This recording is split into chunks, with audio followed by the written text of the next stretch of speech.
The Bold and the Beautiful. The ring that fell Taylor's death shatters Ridge and Brooke's wedding, tears the Forresters apart, and sends the family empire into crisis. Everything was perfect. The lighting, the venue, the guest list all set for another iconic chapter in the long, storied love affair between Ridge Forrester and Brooke Logan. The Forrester estate pulsed with the air of celebration. Photographers lingered outside the gates, press whispered about exclusives, and fashion insiders awaited the moment Ridge would finally put a ring on Brooke's finger again. Everyone expected drama. No one expected death. Carter stood at the altar, the script memorized. Brooke, radiant in silk and confidence, glowed beside Ridge, her hand steady in his. Ridge, for once, seemed at peace. And just as he knelt, ring box in hand, eyes locked onto Brooke's, the silence shattered. His phone rang. Once, loud, invasive. The guests shifted, confused. Ridge frowned, ignoring it, but it rang again. Then again. And then Steffi's name flashed on the screen. He answered. The room went still. On the other end, sobbing, breathless, Steffi's voice broke. Dad, it's Mom. It's Taylor. She's gone. There was an accident. A collision. In Switzerland. She didn't make it. She's dead. The words echoed louder than any church bell. Brooke instinctively pulled her hand back. The ring slipped from Ridge's grasp, hit the marble floor, and bounced twice before spinning in place and falling still. That sound, metal on stone, was the death knell of the moment. The ceremony stopped. The music halted. Carter stepped back. A collective gasp filled the room. Tears welled in Brooke's eyes, but not for Taylor, for Ridge, for the expression on his face as his entire world cracked down the middle. Ridge dropped the phone. He didn't speak. He didn't cry. He simply folded onto the floor, his body collapsing under the weight of disbelief. The man who had carried decades of strength, fashion houses, family drama, and love triangles suddenly looked small, helpless, human. Steffi's voice still came through the phone on speaker. She was coming home. She wanted to surprise you, to see the wedding. The weather turned. The roads were icy. There was a crash. By the time they reached her, she was already. The call disconnected. Brooke bent to retrieve the ring, but it no longer had meaning. She didn't know what to say. She didn't know if she should hold him or walk away. Because in that moment, Ridge wasn't her groom. He was a broken man whose first love had just died, not in memory, but in reality. And that changed everything. Eric rushed to Ridge's side. Carter immediately took control of the venue, ushering out confused guests, directing press away from the doors. But the paparazzi had already heard. Photos were taken. Whispers turned into news alerts. Tragedy at the Forrester wedding. Taylor Hayes killed in Swiss collision spread like wildfire. Outside, reporters shouted questions as Ridge was escorted away. Inside, the ring stayed on the ground, cold and untouched. Back at the Forrester mansion, chaos reigned. Steffi arrived, inconsolable. Her makeup smeared, her hands shaking. Thomas came shortly after, still dressed for the ceremony, but his expression was unreadable, a tight jaw, red eyes, and a silence that roared louder than anything else. And then the arguments began. Steffi, wrecked by grief, insisted the wedding must be canceled altogether. How can we celebrate anything when Mom just died? She demanded. Dad needs space. He needs time. He needs to mourn. Thomas disagreed. Mom would have wanted this wedding to happen. She was trying to get here to see it. She knew this was happening. If we stop now, we let tragedy steal everything. Eric tried to intervene, but emotions had already boiled over. Steffi accused Thomas of being insensitive. Thomas accused Steffi of projecting. Neither could agree on the right way to honor their mother. Ridge couldn't even speak. He stared at the fireplace, unmoving, man hollowed out from the inside. The next morning, Forrester Creations faced its own shockwave. News of Taylor's death and the failed wedding had gone global. Clients were calling. Investors were panicking. A PR nightmare unfolded in real time. European retailers paused shipments. Asian distributors demanded statements. Fashion blogs speculated about any family tension, wondering if the company could stay stable without Ridge at the helm and with scandal still fresh. Eric, furious and grief-stricken, called an emergency meeting. He and Carter fielded a barrage of questions. Was Ridge stepping down? Would the CEO transition to Thomas? Would the hope for the future line be affected? And most urgently, was the company still intact? Eric gave the only answer he could. We've suffered a loss, a terrible loss, but Forrester Creations remains united. We will honor Taylor Hayes in our collections, and we will continue to lead this industry. But behind closed doors, things were far from united. Brooke tried to talk to Ridge. She came to the mansion, still in her wedding dress from the day before. Her eyes were red, her voice trembling. Ridge, she said, I know you're in pain. I know this changes things. But I'm still here. We're still us. Ridge didn't even look at her. You should go, Ridge, please. I love you. I need to be alone. That was the end of it. The fairy tale that Brooke had chased for decades, the destiny she believed in, crumbled in a single sentence. She left without another word, the echo of the fallen ring still in her ears. Over the next few days, Ridge isolated himself. He didn't attend Taylor's memorial. He didn't return calls. He didn't appear at the office. It was Steffi and Thomas who organized a quiet ceremony at the Cliff House. Just family. Just pain. But at Forrester, time couldn't stop. Orders needed fulfilling. Designers needed leadership. And Thomas stepped up. Reluctantly at first, but as the week passed, he grew into the role. Meetings, collections, strategy. Every task Ridge abandoned, Thomas took on. And he did it well. Hope noticed. Carter noticed. Even Eric noticed. Thomas wasn't trying to replace Ridge. He was holding the company together with grief in one hand and resolve in the other. And just when things began to settle, when the press had shifted focus, when the memorial was behind them, when the photos stopped circulating, Ridge returned. He walked into Forrester unannounced, disheveled, quieter than ever. He looked around the main office, saw Thomas in his chair, and nodded once. You're doing good, he said simply.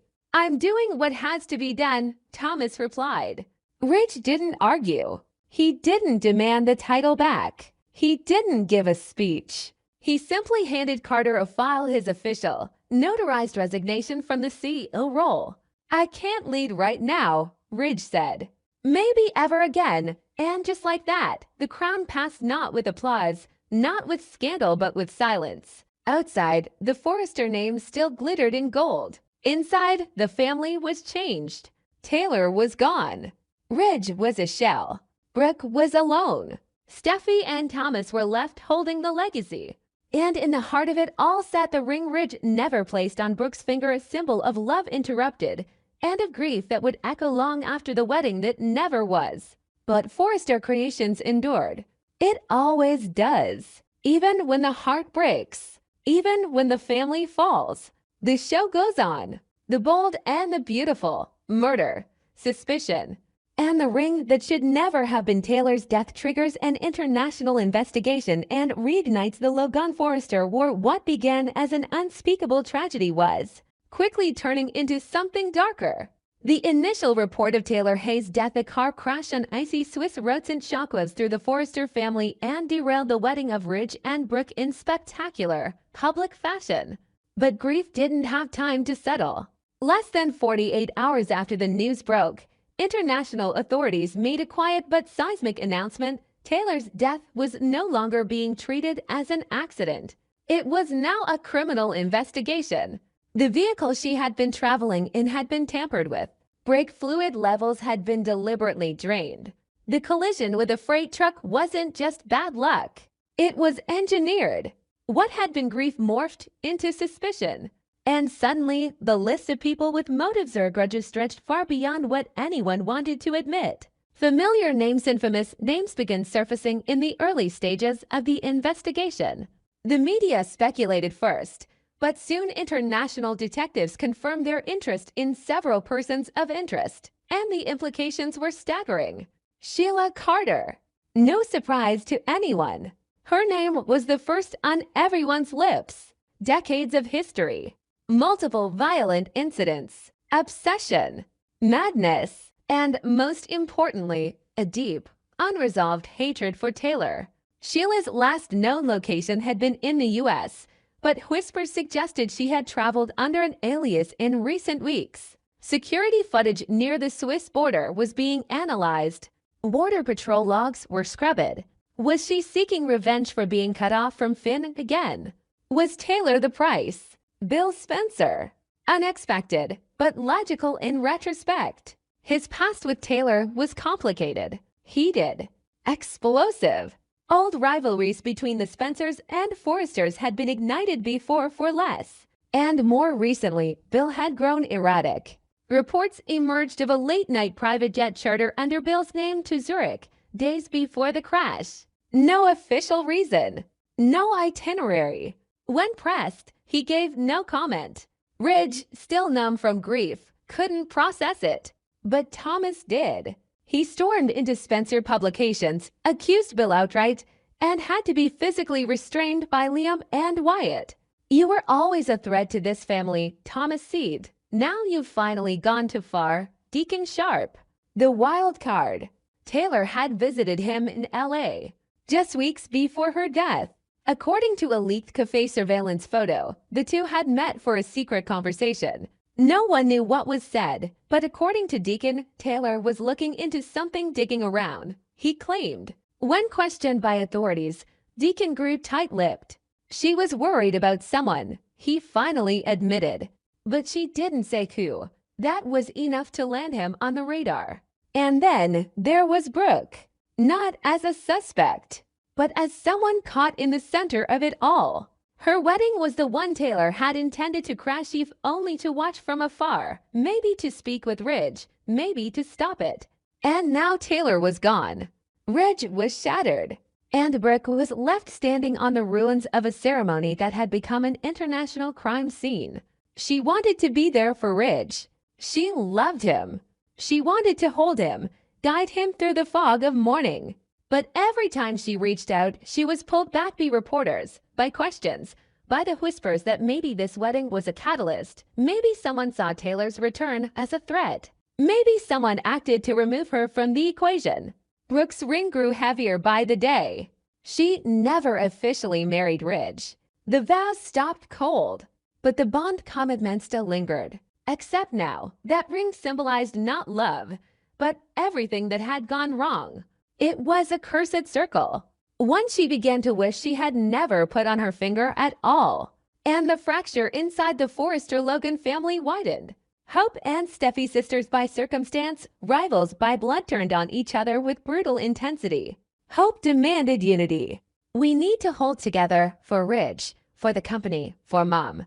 But Steffi wasn't having it. "Your mother is the reason my mother was even in Switzerland," she snapped. She wanted to confront Ridge about the wedding. She wanted closure. And now she's dead. Hope accused Steffi of turning grief into a weapon. Steffi accused Hope of hiding her mother's guilt behind pearls and press statements. And with Taylor's death now under investigation, both women began fighting over how to protect the family name in very different ways. Hope favored transparency. She advocated cooperating with the international police, releasing statements, and standing by the truth. But Steffi wanted containment. "We don't let this become a circus. We protect our own. We handle it internally.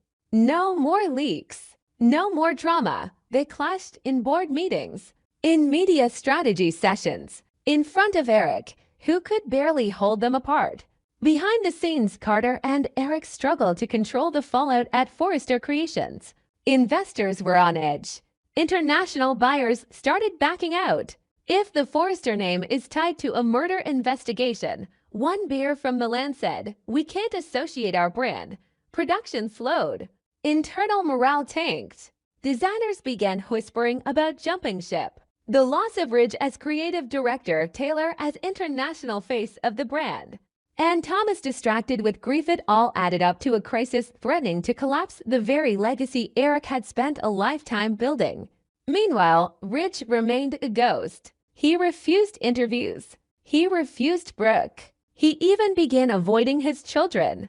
The only time he showed emotion was in private, late at night, staring at Taylor's photo, clenching Brooke's engagement ring in his hand. He never put it back in the box, but he never gave it back either. It remained with him, a painful reminder of the moment his past and future collided and shattered in front of everyone. And still, new evidence emerged. An international agent working with Interpol found security footage of a woman resembling Sheila near Taylor's Swiss hotel. Facial recognition was inconclusive, but the walk, the mannerisms, the urgency was too close to ignore. Another report suggested Bill's flight to Zurich had landed within 30 minutes of Taylor's arrival. No confirmation of meeting, but enough for Ridge to begin questioning everyone. And then, a letter arrived at the Forrester estate. No return address. Postmarked from Lucerne.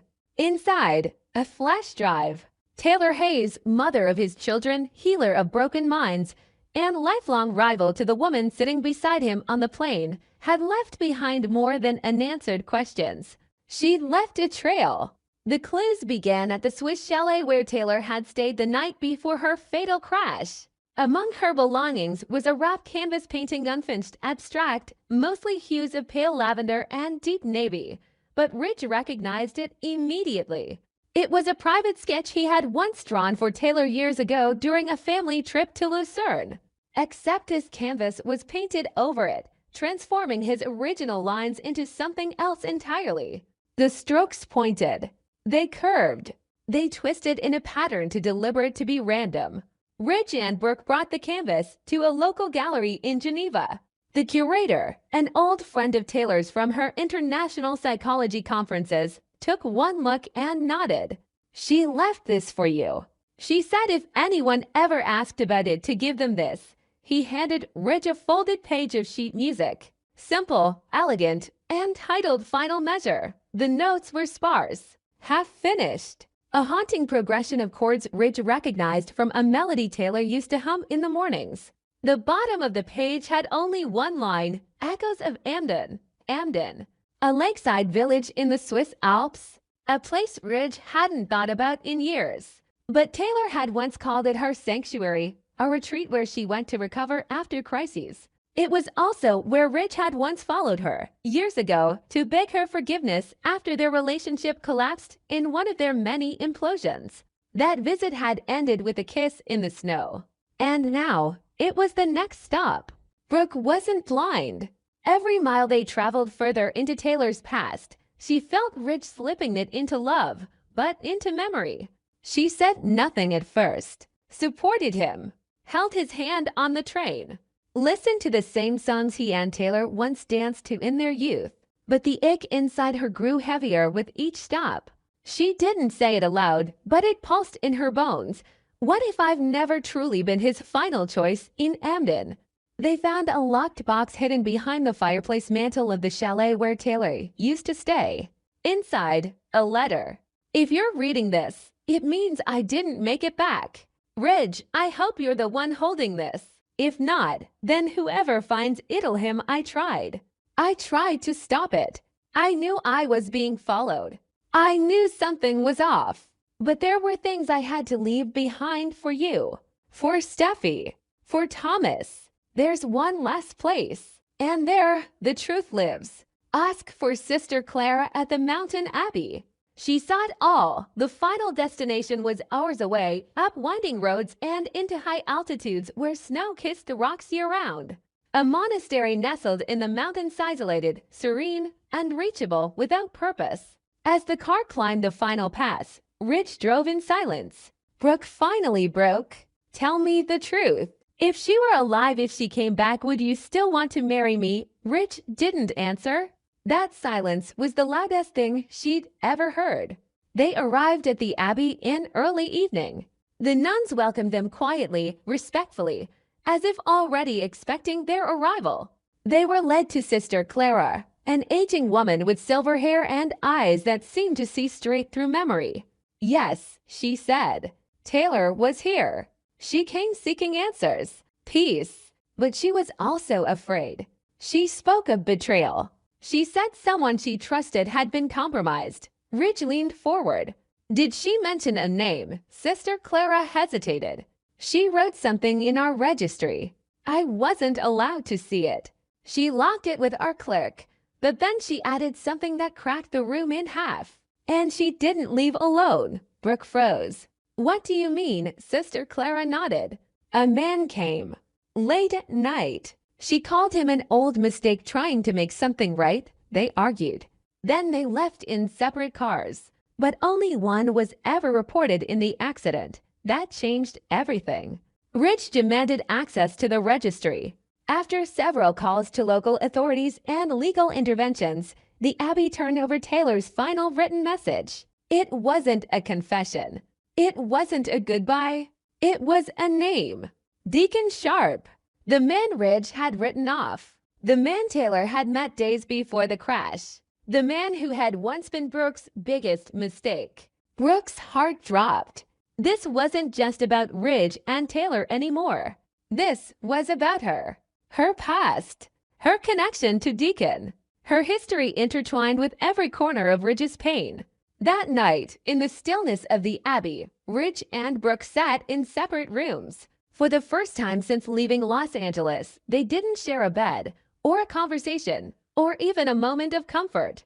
Ridge was staring into the black void of what he'd lost. Brooke was staring at a diamond ring that no longer made sense. At dawn, they stood at the edge of the monastery cliffside overlooking the valley. Ridge held the ring in his hand, not offering it, just holding it. Brooke turned to him. I need to know. Are you marrying me because of love or out of grief? Out of guilt? Out of loyalty to a promise you once broke with Taylor? Ridge didn't answer right away. He stared at the sky, at the mountains, then at her. I love you. I always have. But something inside me shattered when she died. And now I don't know if I'm whole enough to give you the future you deserve. Brooke stepped back. Tears welled in her eyes, but she didn't break. She didn't beg. Then don't give me anything. Not out of obligation. Not because it's what everyone expects. I've been chasing your love my whole life, Ridge. But I won't take it unless it's all of you. He nodded. I don't even know what all of me is anymore. She reached for the ring in his palm, closed his hand over it. Then keep this. Until you do. They left the Abbey that morning, not together, but not apart either. Two people tethered by history, by grief, by decades of what-ifs, now faced with the one question neither could ignore. Were they meant to be, or just too afraid to walk away? As they boarded the plane back to Los Angeles, news waited for them. A new suspect had emerged. Deacon had been spotted re-entering the U.S. through a private checkpoint. Interpol had questions. So did Ridge. But that confrontation would come later. For now, Ridge and Brooke sat silently side by side in the cabin, both staring forward, neither speaking, both wondering the same thing. Is this the beginning or the end?